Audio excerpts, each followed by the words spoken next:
Début 1778. À Versailles, un jeune roi hésite.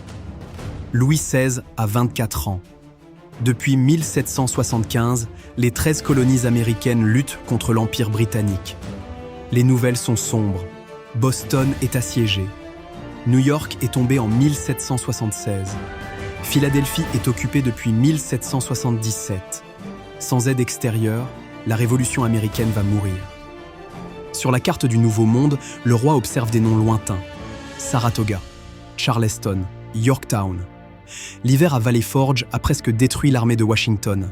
Les insurgés manquent d'armes, ils manquent de poudre, ils manquent de vivres. La cause américaine tient à un fil. Depuis 1776, Benjamin Franklin est à Paris. Il négocie dans les salons. Il plaide la cause des insurgés. Vergennes, ministre des Affaires étrangères, pousse à l'alliance. Affaiblir l'Angleterre serait une revanche historique. Mais Louis XVI craint une guerre longue. Et il craint un coup immense.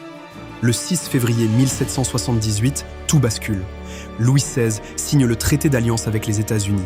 La France s'engage officiellement dans la guerre. En juillet 1780, Rochambeau quitte Brest. 5500 soldats traversent l'Atlantique. En 1781, tout se joue en mer. Le 5 septembre, la flotte française remporte la bataille de Chesapeake. La marine britannique est bloquée. Cornwallis est isolé. Le 19 octobre 1781, Yorktown tombe. L'Amérique devient indépendante.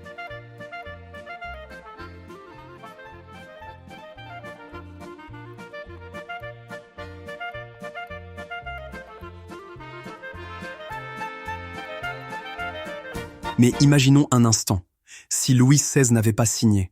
Sans la flotte française, Washington perd Chesapeake. Sans l'or français, son armée se dissout en 1779. La révolte est écrasée.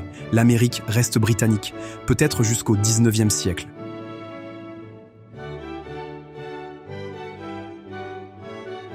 Et en France, tout change. La guerre américaine coûte plus d'1 milliard de livres. Sans cette dépense, l'État royal ne tombe pas en faillite en 1788. Les États généraux ne sont pas convoqués. La Révolution française pourrait être retardée, ou même empêchée. Dans cette autre histoire, Louis XVI vieillit à Versailles. Roi prudent, roi épargné, ignorant que son refus a figé le destin des deux continents.